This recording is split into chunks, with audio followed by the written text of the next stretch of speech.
रना श्रीराम जय राम जय जय राम. 8 जुलै. भगवंताचे अनुसंधान कसे ठेवावे. ज्या गोष्टीचे अत्यंत प्रेम आहे तिचे अनुसंधान मनुष्याला आपोआप राहते. ते इतके टिकते की ते अनुसंधान मला आहे ही जाणीवही राहत नाही. अनुसंधान ठेवतो असे म्हणताना मी त्याच्याहून वेगळा असतो आणि प्रेमाचे जे अनुसंधान असते तिथे मी एकजीवच होतो. आपण कितीही गडबडीत असलो तरी वाटेने जात असताना आपल्या नावाने कुणी हाक मारली की आपण वळून पाहतो.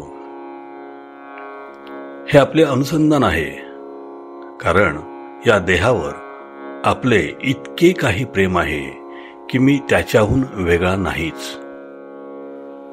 असे देहाचे अनुसंधान कसे ठेवावे हे सांगावे लागत नाही. देहाचा विसर पाडा म्हणून सांगावे लागते. देहाचे स्मरण ठेवा म्हणून नाही सांगावे लागत. आम्हाला भगवंताचे अनुसंधान ठेवायचे आहे. हा एक प्रकारचा अभ्यास आहे. भगवंताचे प्रेम वाढले तर अनुसंधान टिकेल.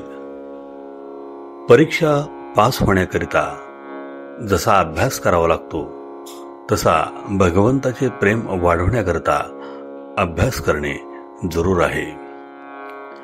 यासाठी जे जे काही मी करीन ते मी भगवंताच्या साक्षीत्वाने करतो आहे ही जाणीव ठेवून करायला पाहिजे. आज आम्हाला नाना तऱ्हेचे उद्योग करावे लागतात. प्रपंच म्हटला म्हणजे किती गोष्टी कराव्या लागतात. त्या सगळ्या गोष्टी करीत असताना भगवंताचे स्मरण ठेवून करणे हे आपले खरे कर्तव्य आहे. सर्कशीमध्ये आपण पाहतो ना, वाघ, सिंह, घोडे, हत्ती काय जे प्राणी असतील ते खेळ करतात. घोडा कसा सुंदर नसतो असे आपण म्हणतो, पण त्या घोड्याचे लक्ष प्रेक्षकांकडे नसते. त्या घोड्याचे, त्या वाघाचे, त्या सिंहाचे लक्ष आतमध्ये चाबूक उगारणारा जो मनुष्य असतो त्याच्याकडे असते ना. प्रेक्षक काय म्हणतील ते तो प्राणी पाहत नाही आणि आपण काय करतो, भगवंत काय म्हणेल हे पाहतच नाही, जग काय म्हणेल ते पाहतो. हे जर आम्ही सोडले ना तर भगवंताला काय हवे आहे हे आम्हाला बरोबर कळेल.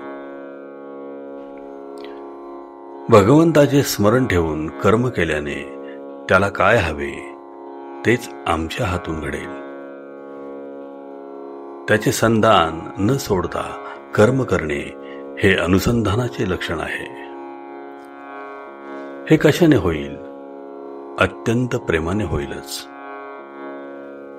एक बाई नुकतीच बाळंत होऊन सासरी आल्यावर तिने मूल पाळण्यात निजवले आणि मागच्या परसामध्ये ती भांडी घाशीत होती. ते मूल थोडेसे कुठे रडले. घरात पुष्कळ माणसे होती, कुणाला ऐकू नाही गेले. ती पोरगी मात्र धावत पाळण्यापाशी आली आणि मूल उठलेले दिसते आहे असे म्हणाली. काम करताना तिचे कान जसे पाळण्याकडे होते तसे प्रपंच करताना आपले लक्ष मात्र भगवंताकडे असले पाहिजे. याचे नाव अनुसंधान. आजचे बोधवचन. अखंड मुखी रामनाम, आत असावे अनुसंधान, देहाने करावे प्रपंचाचे काम. श्रीराम जय राम जय जय राम. जयाचा जनी जन्म नामार्थ झाला, जयाने सदा वास नामात केला.